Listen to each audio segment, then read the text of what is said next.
ನಮಸ್ಕಾರ. ವನಜಾ ಮಲೆನಾಡು ಬಂದಾಯಿತು, ಹೊಸ ವಿಡಿಯೋ ತಂದಾಯಿತು. ಬನ್ನಿ, ಇವತ್ತು ಮುದ್ದು ಸೊಸೆ ಸೀರಿಯಲ್ಲು ಹೇಗೆ ಮೂವ್ ಆಗುತ್ತೆ, ಏನು ಸ್ಟೋರಿ ನೋಡೋಣ. ಅದಕ್ಕಿಂತ ಮುಂಚೆ ನನ್ನ ವಿಡಿಯೋಕ್ಕೆ ಸಬ್ಸ್ಕ್ರೈಬ್ ಮಾಡಿಲ್ಲ ಅಂದರೆ ದಯವಿಟ್ಟು ಸಬ್ಸ್ಕ್ರೈಬ್ ಮಾಡ್ಕೊಳ್ಳಿ, ಹಾಗೆ ಒಂದು ಲೈಕ್ ಕೊಡಿ. ಇವತ್ತು ಮುದ್ದು ಸೊಸೆ ಎಕ್ಸಾಮ್ ಬರೆಯೋಕ್ಕೆ ಹೋಗಬೇಕು. ಅದಕ್ಕೆ ಅವಳಿಗೆ ಎದ್ದು ತಿರ್ಗಾಡೋಕ್ಕಾಗಲ್ಲ, ಸೀರೆ ಉಡೋಕ್ಕಾಗಲ್ಲ, ಸ್ನಾನಕ್ಕೆ ಹೋಗೋಕ್ಕಾಗಲ್ಲ. ಆದರೆ ಅಜ್ಜಿ ಯಾರನ್ನೂ ಅವ್ರ ಮನೆಗೆ ಹೋಗೋಕ್ಕೆ ಬಿಟ್ಟಿಲ್ಲ.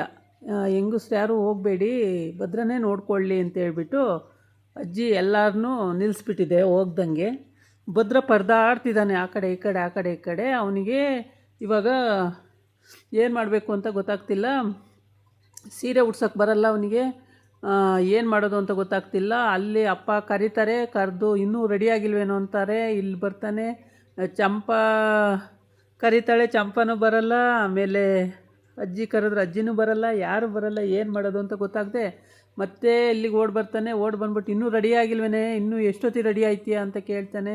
ನಾನೇನು ಮಾಡಲಿ, ನನಗೆ ನಿಂತ್ಕೊಂಡು ಸೀರೆ ಉಡೋಕ್ಕೆ ಆಗಲ್ಲ, ನಾನೇನು ಮಾಡಲಿ, ಯಾರ್ದಾರು ಸಪೋರ್ಟ್ ಬೇಕು, ಯಾರನ್ನಾರು ಹೆಂಗಸ್ರು ಕರ್ಕೊಬನ್ನಿ ಅಂತ. ಅಲ್ಲಿ ಹೋಗ್ತಾನೆ, ಯಾರು ಬರಲ್ಲ. ಮತ್ತೇನು ಮಾಡೋದು ಅಂತ ಗೊತ್ತಿಲ್ಲ. ಅಜ್ಜಿಗೆ ಹೇಳ್ತಾನೆ, ಅಜ್ಜಿ ಹೋಗೋ ಕರ್ಕೊಂಡು ಬಾ ಅಂತ ಹೇಳುತ್ತೆ. ಆಮೇಲೆ ಶಿವರಾಮೇಗೌಡ ಕೂಡ ಹೋಗೋ ಕರ್ಕೊಂಬಾ, ಟೈಮ್ ಆಯಿತು ಅಂತ ಹೇಳುತ್ತೆ. ಏನು ಮಾಡೋಕ್ಕಾಗಲ್ಲ. ಆಮೇಲೆ ಶಿವರಾಮೇಗೌಡ ಹೇಳ್ತಾನೆ, ಟೈಮ್ ಆಯಿತು ಕಣೋ ಭದ್ರ, ಕರ್ಕೊಂಡು ಬಾರೋ, ಎಷ್ಟೊತ್ತು ಅಂತ ಅನ್ನುತ್ತೆ. ಈ ಕಡೆ ಚಂಪನೂ ನಗ್ತಾ ಇರ್ತಾಳೆ, ಆ ಕಡೆ ಅಜ್ಜಿನೂ ನಗ್ತಾ ಇರ್ತಾರೆ. ಏಕೆಂದರೆ ಇವರಿಬ್ಬರು ಹೋಗಿಲ್ಲಲ್ಲ. ಇವನು ಪರದಾಟ, ಇವನು ಅಲ್ಲಿ ನಿಂತ್ಕೊಂಡು ಕೈ ಸೊನ್ನೆ ಮಾಡಿ ಕರಿತಾನೆ, ಬನ್ನಿ ಬನ್ನಿ ಅಂತ. ಒಬ್ಬರು ಹೋಗಲ್ಲ, ಆ ಕಡೆ ತಿರುಗೂ ನೋಡಲ್ಲ. ಅಜ್ಜಿ ಹೇಳುತ್ತೆ, ಭದ್ರ ಅಲ್ಲಿ ಕರಿತಾವನ್ನೇ, ತಿರುಗಿ ನೋಡಬೇಡ, ಸುಮ್ಮನೆ ನಿಂತ್ಕೋ ಅಂತ. ಸರಿ ಅಂತ ಹೇಳ್ಬಿಟ್ಟು ಸುಮ್ಮನೆ ನಿಂತ್ಕೊಂಡಿರ್ತಾರೆ. ಆಮೇಲೆ ಭದ್ರ ಏನು ಮಾಡ್ತಾನೆ, ಇವ್ರು ಯಾರು ಕರೆದ್ರೂ ಬರಲ್ವಲ್ಲ ಅಂತ ಹೇಳ್ಬಿಟ್ಟು ಹೋಗಿ ಹೇಳ್ತಾನೆ. ಹೇಳಿದಾಗ ಅವಳು ಹೇಳ್ತಾಳೆ, ಏನು ಮಾಡೋದು ಇವಾಗ ಮತ್ತೆ ಅಂತ. ಏನು ಮಾಡೋದು ಯೋಚನೆ ಮಾಡಿ ಒಂದು ನಿಮಿಷ, ನಾನು ಉಡಿಸ್ಲೇನಮ್ಮಿ ಅಂತಾನೆ. ನೀವಾ ಅಂತಾಳೆ. ಮತ್ತು ಇನ್ನೇನು ಮಾಡೋದು, ಯಾರು ಬರ್ತಿಲ್ವಲ್ಲ ಅಂತ. ಸರಿ, ಅಲ್ಲಿ ಗೋಡೆ ಹತ್ರ ಕರ್ಕೊಂಡು ಹೋಗಿ ಅಂತಾಳೆ. ಅಲ್ಲಿ ಕರ್ಕೊಂಡೋಗಿ ನಿಲ್ಲಿಸ್ಕೊಳ್ತಾನೆ. ಆ್ಯಕ್ಚುಲಿ ಅವಳಿಗೆ ಕಾಲು ಮುರಿದಿರೋದು, ಕೈ ಸರಿಯಾಗಿದೆ, ಕೈಯಲ್ಲಿ ನರಿಗೆ ಹಿಡ್ಕೊಂಡು ಅವಳು ಉಟ್ಕೋಬೋದಿತ್ತು. ಆದರೆ ನರಿಗೆ ಹಿಡಿಯೋಕ್ಕೆ ಅವನಿಗೆ ಬಿಡ್ತಾಳೆ. ಅವನು ನರಿಗೆ ಹಿಡಿದು ಹೊಟ್ಟೆಗೆ ಸಿಗಿಸ್ತಾನೆ. ಆಮೇಲೆ ಸಿಕ್ಸಾಗುತ್ತೆ. ಈ ಕಡೆ ಕ್ವಾಟ್ಲೆ ನಗ್ತಾ ಇರ್ತಾನೆ. ವಿದ್ಯನ ತಂಗಿ ಬರ್ತಾಳೆ ಆಟೋ ಇಟ್ಕೊಂಡು, ಅಕ್ಕನ ನಿಗಾ ನೋಡೋಕ್ಕೆ ಅಂತೇಳ್ಬಿಟ್ಟು. ಆವಾಗ ಕ್ವಾಟ್ಲೆ ಹೋಗ್ಬಿಟ್ಟು, ಹೋಗ್ಬೇಡ ಬಾ, ಇಲ್ಲೇ ಇರು, ಇನ್ನೊಂದು ಸ್ವಲ್ಪ ಹೊತ್ತು ಆಮೇಲೆ ಹೋಗುವಂತೆ ಅಂತೇಳಿ ಅವಳನ್ನ ಅಲ್ಲಿಗೆ ಕರ್ಕೊಂಡು ಹೋಗ್ತಾನೆ. ಅಜ್ಜಿ ಹೇಳೋದು, ಹೋಗೋ ಅವಳನ್ನ ಕರ್ಕೊಂಡು ಬಾ ಅಂತೇಳಿ. ಈ ಕಡೆ ಬಂದು ಶಿವರಾಮೇಗೌಡ ಇನ್ನೂ ರೆಡಿ ಆಗಿಲ್ವಾ ಅಂತೇಳಿ ಇನ್ನೂ ರೆಡಿ ಆಗೋದ್ರಲ್ಲೇ ಇದ್ದಾರೆ ಇವರು. ಆಮೇಲೆ ಏನೋ ಕಷ್ಟಪಟ್ಟು ಸೀರೆ ಉಡಿಸ್ತಾನೆ ಭದ್ರ. ಸೀರೆ ಉಡಿಸಿ, ಸರಿ ಎಲ್ಲ ಆಯ್ತಮ್ಮಿ ಅಂತಾನೆ. ಎಲ್ಲ ಆಯಿತು ಅಂತಾಳೆ. ತಿಂಡಿ ತಿನ್ನಿಸಿ ಸೀರೆ ಉಡಿಸಿ ಬುಕ್ಕೆಲ್ಲ ತಗೊಂಡು ಎಲ್ಲ ರೆಡಿಯಾಗಿ ನಡ್ಕೊಂಡು ಹೋಗೋದ್ರು. ವೀಲ್ ಚೇರಲ್ಲಿ ಅಲ್ಲೆಲ್ಲ ಹೋಗಲ್ಲ ಅಂತೇಳ್ಬಿಟ್ಟು ಇವನೇ ಎತ್ಕೊಂಡು ಹೋಗ್ತಾನೆ. ಅಲ್ಲಿ ಪೇಪರ್ನವ್ರು ಇರ್ತಾರೆ, ಅಂದರೆ ಮೀಡಿಯಾದವ್ರು ಇರ್ತಾರೆ. ಇವನೇ ಎತ್ಕೊಂಡು ಹೋಗ್ತಾನೆ. ಎತ್ಕೊಂಡು ಹೋಗಿ ಅಲ್ಲಿ ನಿಲ್ಲಿಸ್ಕೊಂಡು, ಅಲ್ಲೇ ಎತ್ಕೊಂಡು ಮೀಡಿಯಾದವರಿಗೆ ಸಂಭಾಷಣೆ ಕೊಡ್ತಾನೆ. ಆಮೇಲೆ ಅವ್ರು ಕೇಳ್ತಾರೆ ಕ್ವಶನ್ನು, ಇವನು ಆನ್ಸರ್ ಹೇಳ್ತಾನೆ. ಅದಾಯಿತು. ಅಜ್ಜಿನೂ ಕೂಡ ಸ್ವಲ್ಪ ಹೇಳುತ್ತೆ, ನಮ್ಮ ಭದ್ರ ಹಂಗೆ ನೋಡ್ಕೊಳ್ತಾನೆ, ಹಿಂಗೆ ನೋಡ್ಕೊಳ್ತಾನೆ, ಅಷ್ಟು ಚೆನ್ನಾಗಿ ನೋಡ್ಕೊಳ್ತಾನೆ, ಇಷ್ಟು ಚೆನ್ನಾಗಿ ನೋಡ್ಕೊಳ್ತಾನೆ ಅಂತೆಲ್ಲ ಹೇಳುತ್ತೆ. ಆಮೇಲೆ ಭದ್ರ ಇರಿಸು ಮುರಿಸು ಒಂದು ನಿಮಿಷನೂ ಬಿಟ್ಟಿರಲ್ಲ ನಮ್ಮ ಭದ್ರ, ಹಂಗೆ ಹಿಂಗೆ ಅಂದಾಗ ಅವನು ಇರಿಸು ಮುರಿಸು ಆಗ್ತಾನೆ. ಆದ್ರೂ ತಲೆ ಕೆಡ್ಸ್ಕೊಳಕ್ಕಲ್ಲ, ನೀನಿರು ಕಾಗೆ ಮುತ್ಕಿ, ಆಮೇಲೆ ವಿಚಾರಿಸ್ಕೊತೀನಿ ಅಂತಾನೆ. ಆಮೇಲೆ ಸುಮ್ಮನೆ ಆಗ್ತಾನೆ. ಅಜ್ಜಿ ಬೇಕು ಅಂತಾನೆ ಹೇಳ್ತಾನೆ ಇರುತ್ತೆ. ಈ ಕಡೆ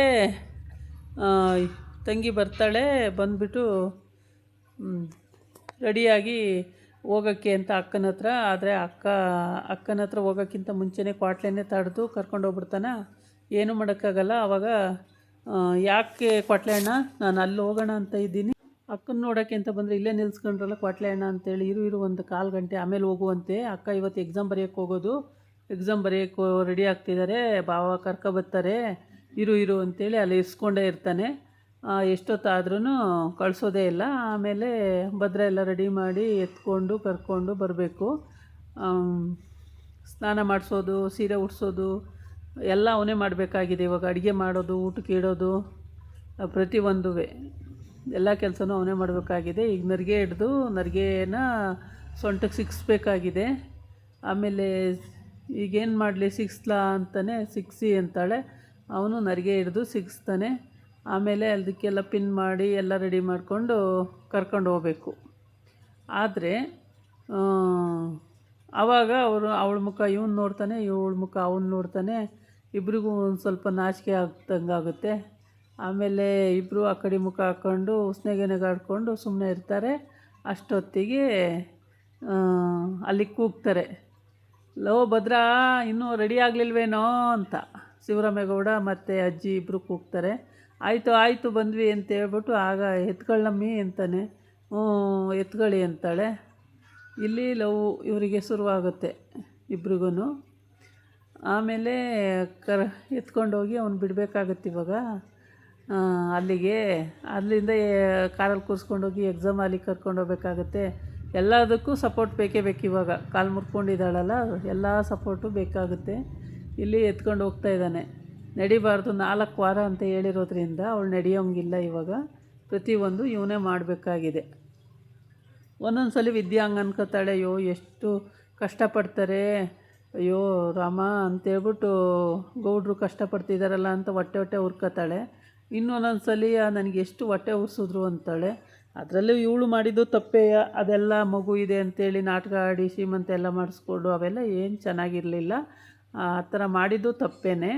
ಯಾರೂ ಹಂಗೆ ಮಾಡೋಕ್ಕೆ ಹೋಗಬಾರ್ದು.